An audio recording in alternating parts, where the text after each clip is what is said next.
day after they left, you found yourself wanting to tell them something. Not to beg, not to explain, just to tell them the way you used to, and the wanting was bigger than it had ever been while they were still there. That's the part that doesn't make sense until it does. There's a particular kind of love that only seems to exist in the past tense. While the person is there, sitting across from you at dinner, sleeping in the next room, leaving a coat by the door, the feeling is real, but it's also quiet, manageable, something you carry without noticing the weight.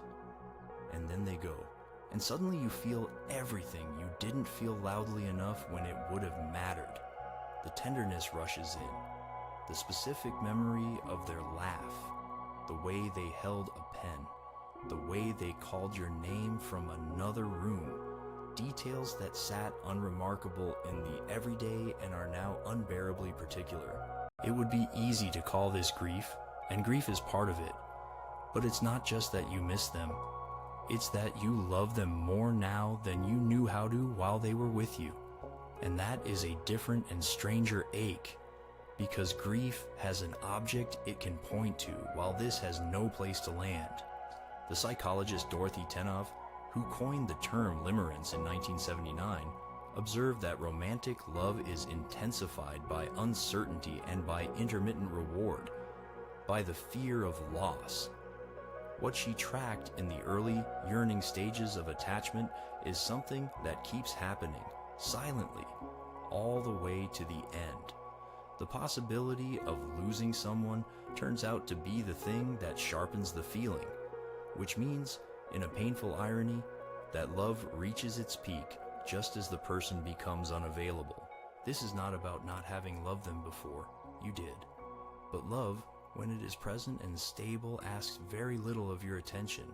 It becomes ambient. The background hum of a room you live in. You don't notice sound until the room goes quiet. You don't notice warmth until it's gone. The love was there. You just didn't have to hold it up to the light. There's something almost structural about this. Presence flattens things. When someone is reachable, the feelings don't collect.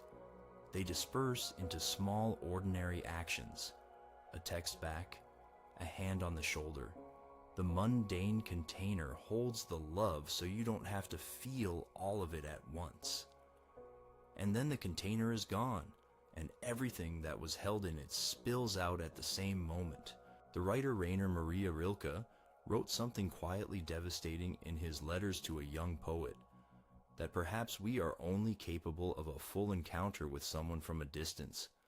Not indifference, not coldness, but the particular clarity that comes when you are not managing the daily friction of a shared life, when you can finally see the shape of what you had without the noise of having it. And maybe that's the part worth sitting with. Not that you failed to love them enough, but that you couldn't feel the full weight of what they were to you while you were still inside it. You were too close, or too busy surviving the ordinary difficulties of loving someone real, present, imperfect in the day-to-day. The love wasn't absent. You just had nowhere to see it from. This doesn't mean you should have loved them differently. That thought, the one that arrives at 2 in the morning, that says you should have said more, held on longer, been more awake to it. That thought is grief looking for somewhere to put the blame. The truth is more forgiving and more difficult. Love is, in some ways, always retrospective. You understand what it was as you lose the ability to act on it. And so here is where you are, feeling more than you felt, wanting to give something to someone who is no longer there to receive it. The love arrived. It always was going to, just slightly after the door closed. That is not a flaw in you. It might be the most honest thing about how love works.